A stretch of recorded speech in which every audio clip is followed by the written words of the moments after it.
ಧರ್ಮಸ್ಥಳದ ಅತ್ಯಾಚಾರ ಸಂತ್ರಸ್ತೆ ಸೌಜನ್ಯ ಕೇಸ್ ಮರು ತನಿಖೆಗಾಗಿ ಕುಸುಮಾವತಿ ಸುಪ್ರೀಂ ಕೋರ್ಟ್ಗೆ ಅರ್ಜಿ ಸಲ್ಲಿಸಿದ್ರು. 2025ರ ಸೆಪ್ಟೆಂಬರ್ನಲ್ಲಿ ಸಂತೋಷ್ ರಾವ್ ನವೆಂಬರ್ನಲ್ಲಿ ಕುಸುಮಾವತಿ ಅರ್ಜಿ ಹಾಕಿದ್ರು. ಮರು ತನಿಖೆ ಕೋರಿದ್ದ ಅರ್ಜಿಯನ್ನ ಕರ್ನಾಟಕ ಹೈಕೋರ್ಟ್ ವಜಾ ಮಾಡಿತ್ತು. ಈ ಹಿನ್ನೆಲೆ ಕುಸುಮಾವತಿ ಸುಪ್ರೀಂ ಕೋರ್ಟ್ ಮೆಟ್ಟಿಲೇರಿದ್ರು. ಇದೀಗ ಎರಡು ಅರ್ಜಿಗಳಲ್ಲಿ ದೋಷ ಹಿನ್ನೆಲೆ ಮರು ಅರ್ಜಿ ಸಲ್ಲಿಕೆಗೆ ಸುಪ್ರೀಂ ಕೋರ್ಟ್ ಸೂಚಿಸಿತ್ತು.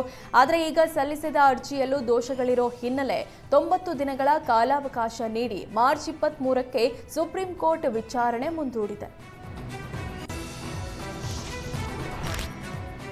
ರಾಜ್ಯದಲ್ಲಿ ಸರ್ಕಾರಿ ಕಚೇರಿಗಳ ಬೆದರಿಕೆ ಕರೆ ಮುಂದುವರೆದಿದೆ. ಇವತ್ತು ಮೈಸೂರು ಜಿಲ್ಲಾ ನ್ಯಾಯಾಲಯಕ್ಕೆ ಬಾಂಬ್ ಬೆದರಿಕೆ ಕರೆ ಬಂದಿದೆ. ಹೀಗಾಗಿ ಕೋರ್ಟ್ ಕಲಾಪಗಳನ್ನು ಸ್ಥಗಿತಗೊಳಿಸಲಾಯಿತು. ಮುಂಜಾಗ್ರತಾ ಕ್ರಮವಾಗಿ ಕೋರ್ಟ್ ಆವರಣದಿಂದ ಎಲ್ಲರನ್ನ ಪೊಲೀಸರು ಹೊರ ಕಳಿಸಿದ್ದಾರೆ. ಬಾಂಬ್ ಸ್ಕ್ವಾಡ್ ತಂಡ ಭೇಟಿ ನೀಡಿ ಪರಿಶೀಲನೆ ಮಾಡಿದ್ದಾರೆ. ಮೈಸೂರಿನ ಲಕ್ಷ್ಮೀಪುರಂ ಪೊಲೀಸ್ ಠಾಣೆ ವ್ಯಾಪ್ತಿಯಲ್ಲಿ ಪ್ರಕರಣ ನಡೆದಿದೆ.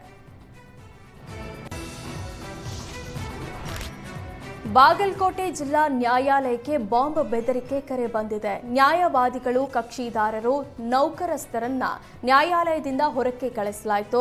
ಜಿಲ್ಲಾ ನ್ಯಾಯಾಲಯದ ಕಚೇರಿಯ ಇಮೇಲ್ಗೆ ಬೆದರಿಕೆ ಸಂದೇಶ ರವಾನಿಸಲಾಗಿತ್ತು.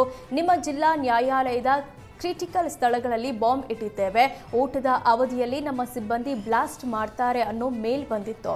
ಬೆದರಿಕೆ ಬೆನ್ನಲ್ಲೇ ಬಾಂಬ್ ನಿಷ್ಕ್ರಿಯ ದಳ ಸ್ಥಳಕ್ಕೆ ಬಂದು ಪರಿಶೀಲನೆ ನಡೆಸಿದ್ದಾರೆ. ಎಲೆಕ್ಟ್ರಾನಿಕ್ ಸಿಟಿ ಪೊಲೀಸರು ಕಾರ್ಯಾಚರಣೆ ನಡೆಸಿ ಲ್ಯಾಪ್ಟಾಪ್ ಕಳುವು ಮಾಡುತ್ತಿದ್ದ ಇಬ್ಬರು ಆರೋಪಿಗಳನ್ನು ಬಂಧಿಸಿದ್ದಾರೆ. ತಮಿಳುನಾಡು ಮೂಲದ ಗೌತಮ್ ಲ್ಯಾಪ್ಟಾಪ್ ಶಾಪ್ ಇಟ್ಟಿದ್ದ. ರಾಜಾದೊರೈ ಮೂಲಕ ಲ್ಯಾಪ್ಟಾಪ್ ಕಳ್ಳತನ ಮಾಡಿಸಿ ಮಾರಾಟ ಮಾಡುತ್ತಿದ್ದ.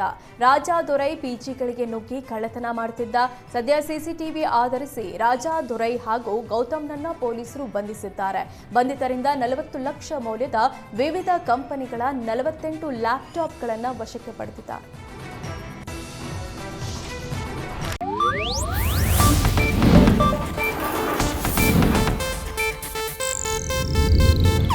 ಇದು ಏಷ್ಯಾನೆಟ್ ನ್ಯೂಸ್ ನೆಟ್ವರ್ಕ್ ಪ್ರಸ್ತುತಿ.